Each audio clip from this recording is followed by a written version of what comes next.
देख रहे हैं सुदर्शन न्यूज। नमस्कार, आप देख रहे हैं यूपी विशेष और मैं हूं आपके साथ कीर्तिमान सिंह। अब खबर मेरठ से बताते हैं आपको, जहां एक तरफ उत्तर प्रदेश के मुखिया योगी आदित्यनाथ अवैध निर्माणों को लेकर बुलडोजर चला रहे हैं, तो दूसरी ओर मेरठ विकास प्राधिकरण बीजेपी सत्ताधारियों के आगे नतमस्तक दिखाई दे रहे हैं। देखिए मेरठ से ये हमारी खास रिपोर्ट।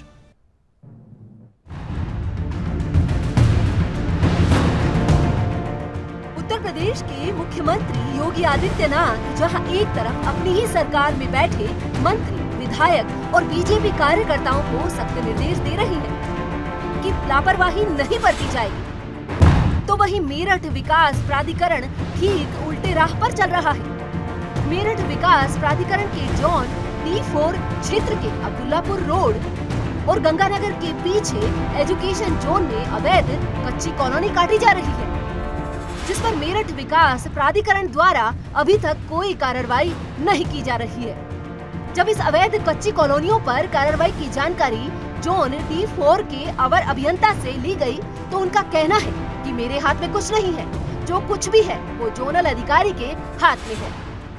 गौरतलब है कि जोन D क्षेत्र में अवैध निर्माणों की बाढ़ आई हुई है और जोन D के जोनल अधिकारी सभी अवैध निर्माणों पर सत्ताधारियों का हाथ बताकर अपना पल्ला झाड़ रहे हैं। अब सवाल ये है कि अगर अवैध निर्माण के बारे में अवर अभियंता कोई भी जानकारी देने में सक्षम नहीं है, तो फिर सरकार में बैठे ऐसे कर्मचारियों को सरकार ने क्यों नियुक्त कर रखा है। फिर सवाल ये उठता है कि ऐसे सत्ताधारियों के खिलाफ योगी सरकार क्या एक्शन लेगी, या फिर अवैध निर्माणकर्ताओं और सत्ताधारियों पर ऐसे ही संरक्षण मिलता रहेगा, या फिर मेरठ विकास प्राधिकरण सत्ताधारियों के दबंग अवैध निर्माणकर्ताओं के आगे कार्रवाई करने में नतमस्तक खड़ा रहेगा। मेरठ से मनीष शर्मा की रिपोर्ट।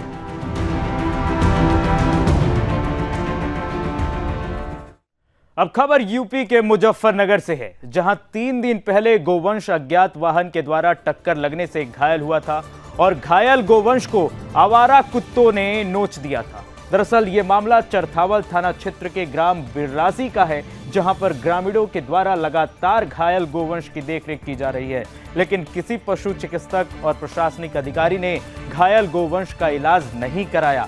गौरतलब है कि मुख्यमंत्री योगी आदित्यनाथ के द्वारा पहल की गई थी कि अगर कोई भी गोवंश कहीं भी रोड किनारे या गांव में घूमता पाया जाए तो तुरंत गौशाला से छुड़वाया जाए।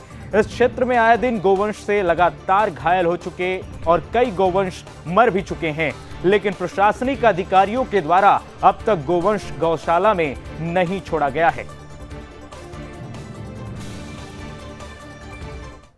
क्या दिन से पढ़ाया है?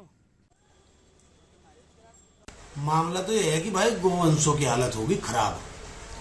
जो सरकार तक गोवंशों के लिए लाभकारी योजनाएं आ रही वे धरातल पर लागू नहीं हो रही। अगर गौशालाओं की बात करिए तो वहां भी तड़प तड़प का जान दे रहे हैं बड़ी, और सड़कों पे खेतों में ना कुत्ते नोच नोच खा रहे हैं। इनकी दुर्गति हो रही, देखी नहीं जाती, बहुत बुरी हालत है। मैं आपके चैनल के माध्यम से माननीय मुख्यमंत्री से निवेदन करूंगा कि इन गोवंशों पर ध्यान दिया जाए और जो इन गोवंशों को छोड़ने का काम कर रहे हैं उनके खिलाफ भी मुकदमा लिखने का काम करा जाए। मामला यह है जी, 3 दिन पहले एक पशु को जो है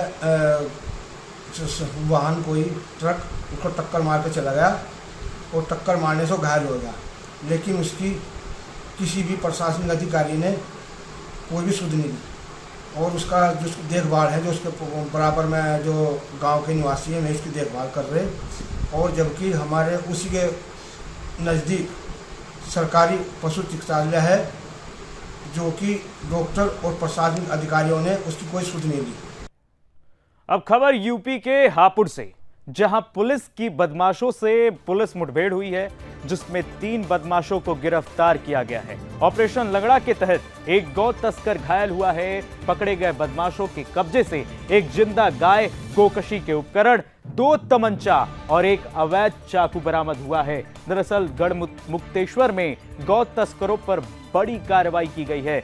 बदमाशों ने प्रारंभिक पूछताछ में अपना नाम इरफान, अरकान और तीसरा मुस्तकीन बताया गया है। गिरफ्तार बदमाश इरफान शातिर किस्म का अपराधी है, जिस पर हापुड़ और मेरठ में लूट, चोरी, गोकशी के करीब 2 दर्जन से अधिक मामले हैं। घायल बदमाश को उपचार के लिए अस्पताल भिजवा दिया गया है। फिलहाल पुलिस ने 3 आरोपियों के खिलाफ मामला दर्ज कर लिया है और आगे की कार्रवाई जारी है।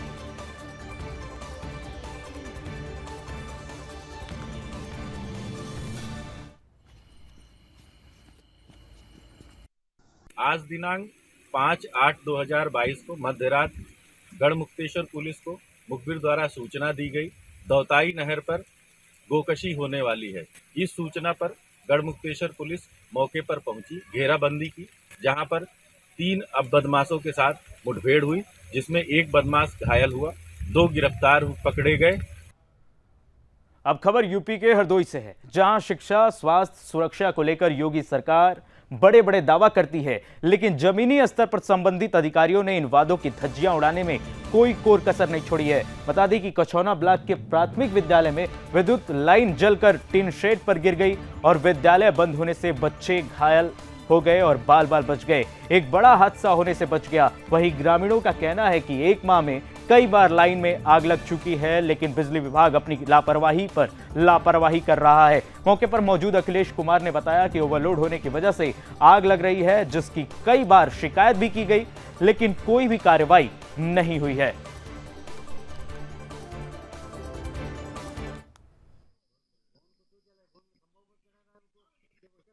सर, हमारे यहाँ समस्या यह है कि दूसरी जगह ट्रांसफार्मर रखा हुआ था 25 kV का। वो 25 kV का ट्रांसफार्मर लाइनमैन चोरी करके उठा ले गए। कैसे उठा ले गए? हमारा वहाँ अभी पोल गड़े हुए, निशानी सब गड़ी हुई है, वहाँ तक लाइन है। जो अगर ये लाइन वहाँ से दो लाइनें कर दी जाती तो आज ये हादसा नहीं होता। वहाँ का ट्रांसफार्मर जो है बिजली विभाग वाले चोरी से उठा के ले चले गए। ये पड़ोसी खड़े हुए, इनके में अभी आग लग गई थी, 3 साल हुआ।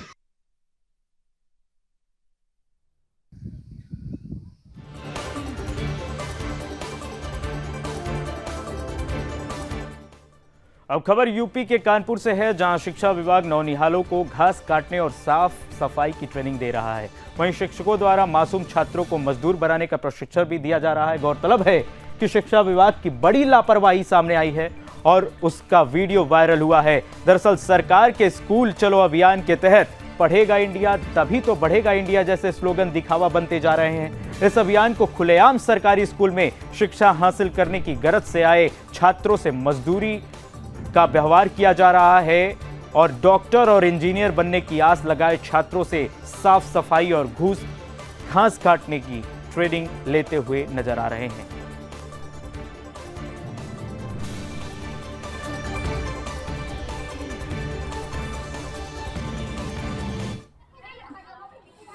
अनकी गंगागन का एक वीडियो ही संज्ञान में आया है, जो शास्त्री नगर ब्लॉक का है, कि जिसमें कुछ बच्चों के द्वारा स्कूल में सफाई करवाई जा रही है। अभी वीडियो की जांच की जाएगी और जो भी दोषी होंगे उनके खिलाफ सख्त कार्रवाई की जाएगी।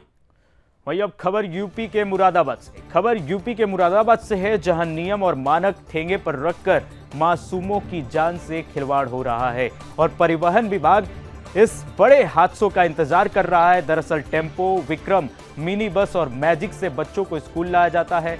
स्कूलों में ट्रांसपोर्ट सुविधा के नाम पर पेरेंट्स से मोटी रकम ऐंठी जाती है। ऐसे वाहनों में निर्धारित संख्या से अधिक बच्चों को भूसे की तरह भर कर ले जाया जाता है। खास बात यह है कि शासन और प्रशासन ने इस मामले में चुप्पी साध रखी है। ऐसे वाहनों को ARTO विभाग में पंजीकृत नहीं कराया गया, जिससे हर माह विभाग को स्कूल संचालकों को लाखों रुपए का चूना लग रहा है। क्या परिवहन विभाग किसी बड़े हादसों का इंतजार तो नहीं कर रहा है?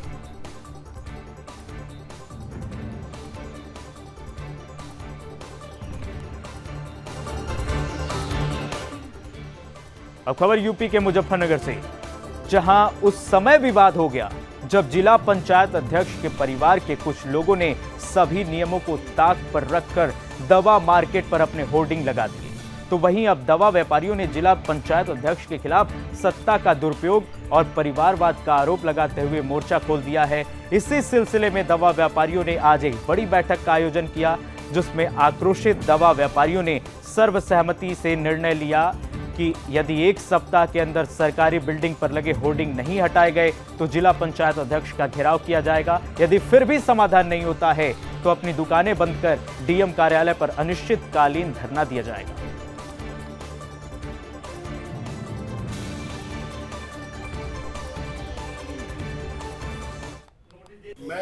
यही कहूँगा कि जिला पंचायत अध्यक्ष डॉक्टर वीरपाल निरवाल जी हमारे मुजफ्फरनगर जिले के प्रथम नागरिक हैं और मैं उनको धन्यवाद भी दूंगा कि इस प्रथम नागरिक होने के नाते अगर वो व्यापारी की समस्याओं को समाधान नहीं करवा पा रहे हैं तो धन्यवाद दे दूं उनको कि आप परिवारवाद की राजनीति में फंस रहे हैं और पक्षपात कर रहे हैं। क्या ये आपको शोभा दे रहा है? में मूंछों की लड़ाई नहीं, सैद्धांतिक लड़ाई। मूंछों की लड़ाई अलग चीज होती है, सैद्धांतिक लड़ाई है ये कि कानून भारतवर्ष में सबके लिए समानता का अधिकार रखता है। जब 2 वर्ष पहले भी ये संगठनात्मक लड़ाई हुई थी और उसमें भी संगठन के दूसरे के संगठन के जिला अधिकारी महोदय द्वारा और आंचल तोमर उस समय जिला पंचायत अध्यक्ष थी, उनके द्वारा सारे होर्डिंग उतरवाए। अब खबर यूपी के पलिया से है, जहां संपूर्णा नगर पब्लिक इंटर कॉलेज में दुकानदारों के द्वारा गंदगी और कचरा फेंका जा रहा था, जिससे बदबू और बीमारियां फैलने का खतरा मंड रहा था। साथ ही रास्ते पर स्कूली बच्चों का निकलना मुश्किल हो गया था। इस मामले में नागरिकों ने उप जिलाधिकारी को एक प्रार्थना पत्र सौंपा है। उप जिलाधिकारी रेणु सिंह ने प्रार्थना पत्र का संज्ञान लेते हुए संबंधित अधिकारियों को सफाई के आदेश किए हैं। वहीं सहायक विकास अधिकारी परंतु मौके पर नहीं पहुंचे और जेसीबी के माध्यम से कार्य किया जा रहा है।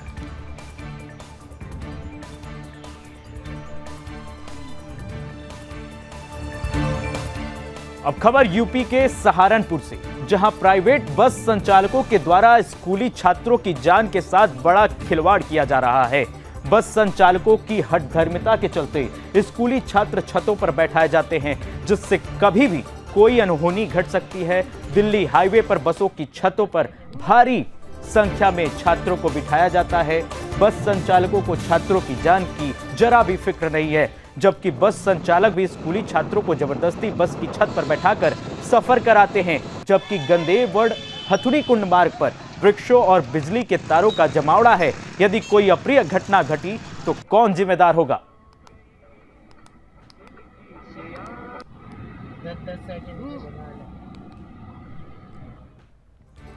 5 अगस्त का दिन भारतीयों के लिए गौरव और हर्षोल्लास का दिन है। इस दिन हर भारतीय को कभी भी हर भारतीय इस दिन को नहीं भूल सकते हैं, क्योंकि इस दिन केंद्र की मोदी सरकार ने देश हित में बड़ा फैसला लेते हुए धारा 370 और अनुच्छेद 35A के प्रावधानों को पूर्णतः निरस्त कर दिया था। यही नहीं, वर्षों से लंबित राम मंदिर का मुद्दा भी इसी दिन हल हुआ था। वहीं कोटा नगरी में बजरंग दल शिवसेना के कार्यकर्ताओं ने मोदी सरकार की जमकर तारीफ की और कहा कि एक देश एक कानून की भी भारत को जरूरत है और हमें उम्मीद है कि मोदी सरकार वो जल्द कानून लाएगी।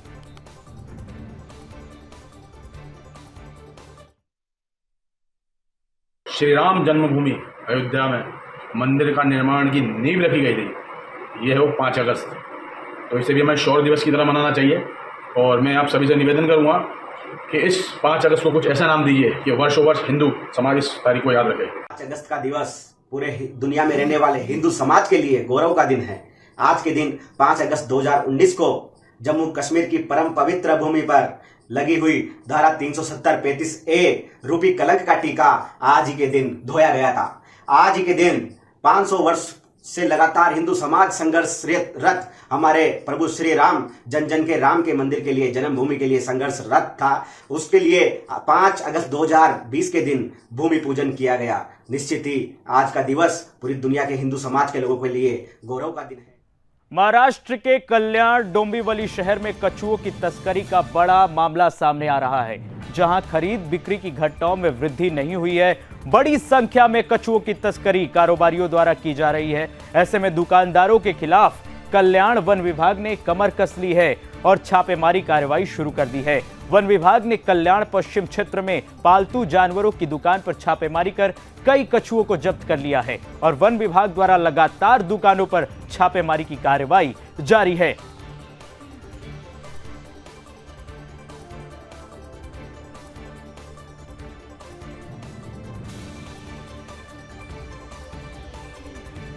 बिहार के मुंगेर में श्री राम मंदिर निर्माण के 2 वर्ष पूरे होने को लेकर मुंगेर के भाजपाइयों में खुशी की लहर है।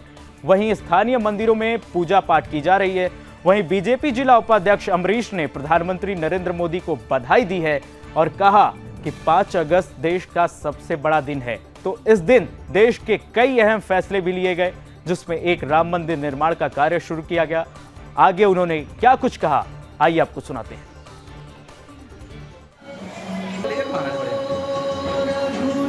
हम लोग बहुत सौभाग्यशाली हैं कि हम लोग जो आदरणीय प्रधानमंत्री नरेंद्र मोदी जी ने जो नींव रखा उसको हम लोग ने लाइव देखा। सबों को हम शुभकामना देते हैं कि उनकी वजह से, उनके प्रयास से आज हम लोग हिंदुओं का सर ऊंचा है और राम मंदिर का निर्माण पूरे जोर शोर से अयोध्या में हो रहा है। ओलंपिक खेल में हमारे खिलाड़ी 5 अगस्त को ही वो कांस्य पदक जीत करके भारत के नाम किया था और माननीय प्रधानमंत्री जी के द्वारा 5 अगस्त को ही अयोध्या में शिला रखी गई थी। 5 अगस्त को ही सर्जिकल स्ट्राइक हुआ था और 5 अगस्त को ही 370 धारा जो काले अक्षर में लिखा हुआ था उसको समाप्त करने का हमारे माननीय प्रधानमंत्री जी ने कार्य किया। पूरे देशवासी में एक हर्ष का विषय है, एक हर्ष उल्लास है कि जितना जल्दी राम जन्मभूमि बन जाए और हम सब वहाँ जाकर जो है ना उस जगह जो है ना पूजा कर सके, भगवान प्रभु श्री राम के प्रति जो है अपनी श्रद्धा अर्पित कर सके। और जो वर्तमान समय देख रहे हैं तो वर्तमान समय की बात करें तो अभी जो है ना हम लोग जो भिड़े हुए हैं, पूरे भाजपा कार्यकर्ता जो लगे हुए हैं वो हर घर तिरंगा ले लगे हुए हम लोग।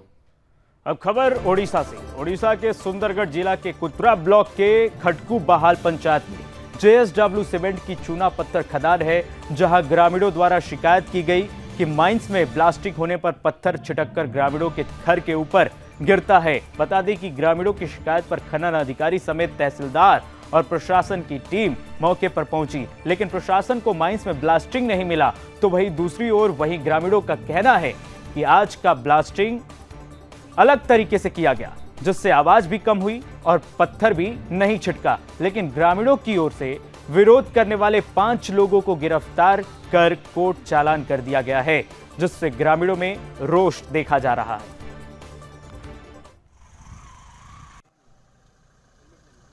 मेरा नाम धीरू साहब है, मालटोला रहने वाले हैं। माइंस का बगल में रहते हैं, उसमें घर है हमारा। और जितना जोर से ब्लास्टिंग होता है उतना जोर से ब्लास्टिंग नहीं हुआ है इस बार। और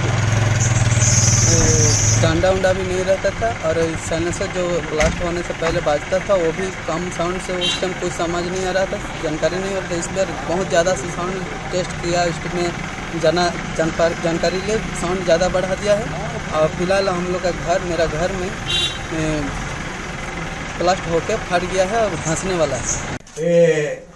पहले इलीगली माइनिंग करके माइनिंग करने के लिए ब्लास्टिंग हुआ था। जब ब्लास्टिंग हुआ तो पत्थर नज़दीक में 3-4 ठू घर में पत्थर पड़ा, बड़ा बड़ा पत्थर, और घर टूट गया। यहाँ पर इलीगल जो ब्लास्टिंग हो रहा था, इलीगल चल रहा था। अच्छा, इसलिए इतना इकट्ठा हुआ कि क्या ये टेस्ट है, ये तो बोल रहे हैं इलाव है बोल के। अच्छा, लेकिन मेरे को लगता नहीं है, क्योंकि जितना घर है हाँ इतना नज़दीक से कर रहे हैं ब्लास्टिंग की, मैंने पूरे हर का घर फट जा रहा है। यहाँ सर माइंस में यहाँ ज़मीन है, ज़मीन को बिना कहे पूछे कोड़ दे रहा है। शुरू हम इन लोग को बोले मत कोड़ो, फिर भी कोड़ दिया, मगर फिर भी काम चालू है। मेरा एक प्लॉट 40 डिसमिल, एक प्लॉट 5 डिसमिल। कंपनी ले रहा है, बोल रहा है कंपनी की मेरा है बोल के, और ज़बरदस्ती कोड़ दे रहा है। तहसीलदार अगिया भी आया, अमीन रही भी आके नाप के ज़मीन को निकला दिया। आज यहाँ हमने जो ब्लास्टिंग का डेमोन्स्ट्रेशन किया था, जो NIT और एडमिनिस्ट्रेशन के साथ में गाँव वालों की परिस्थिति में जो उनका एक शिकायत रहता था कि इसमें काफ़ी ज़्यादा पत्थर फ्लाई होते हैं और आसपास में क्रैक्स आ रहे हैं, तो इसी के लिए हमने राउरकेला NIT की टीम बनाई थी और डिस्ट्रिक्ट एडमिनिस्ट्रेशन के सामने, अभी आप लोगों के सामने इसको हमने किया। कांग्रेस पार्टी आज देश भर में देशव्यापी आंदोलन कर रही है महंगाई को लेकर के। और महंगाई से अलग आपको बता दें कि दिल्ली में महंगाई को लेकर के जबरदस्त प्रदर्शन जारी है कांग्रेस का। आप तस्वीरों में देख सकते हैं किस तरीके से कांग्रेस के तमाम बड़े नेता सड़कों पर उतर आए हैं। आप तस्वीरों में देख रहे हैं अधीर रंजन चौधरी जो विपक्ष के नेता हैं और आप तस्वीरों में दिग्विजय सिंह को भी देख रहे हैं किस तरीके से महंगाई पर प्रदर्शन है या ईडी से बचाव। ये सवाल सबसे बड़ा है कि गांधी परिवार आखिरकार ईडी की कार्रवाई से बौखला गया है और सड़क पर किस तरीके से उतर आया है। कहा यह जा रहा है कि ईडी की डर से ईडी की कार्रवाई के खिलाफ ये प्रदर्शन जारी है, लेकिन सांकेतिक तौर पर कांग्रेस यही जताना चाहती है कि ये प्रदर्शन देश में महंगाई के खिलाफ है, देश में लोकतंत्र के खिलाफ है। जो लोकतंत्र के कांग्रेस पार्टी ने ये आरोप लगाया कि लोकतंत्र आज खत्म हो गया है। प्रियंका गांधी को आप तस्वीरों में देख सकते हैं किस तरीके से सड़क पर बैठी थी और सुरक्षा बलों के बीच घिरी थी। सुरक्षा बलों ने उनको उठाने की कोशिश की, लेकिन प्रियंका गांधी जमी रही। आप देख सकते हैं कि ईडी की कार्रवाई से कैसे बौखलाई है।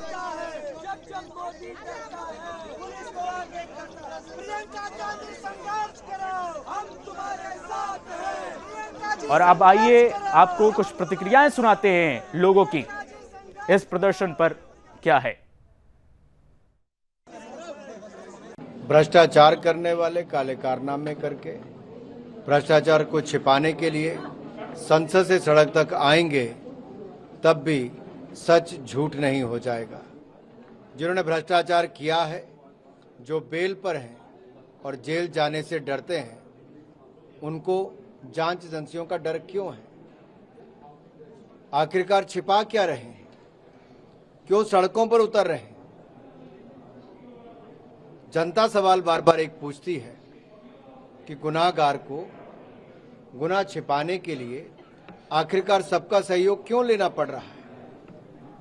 और भ्रष्टाचार करना और ऊपर से सीना चौड़ा करके सरकार पर दबाव बनाना, जांच एजेंसियों पर दबाव बनाना, ये कहां का न्याय है? हम 2014 में आए थे सत्ता में, ये कहकर आए थे कि तो केंद्रीय मंत्री अनुराग ठाकुर को आप सुन रहे थे, कह रहे थे कि कांग्रेस एक तो भ्रष्टाचार करती है, ऊपर से दिखावा करती है और ऊपर से अलग तेवर दिखाती है। तो फिलहाल इस बुलेटिन में इतना ही। बाकी खबरों का सिलसिला लगातार जारी है। आप कहीं मत जाइए, देखते रहिए सुदर्शन न्यूज।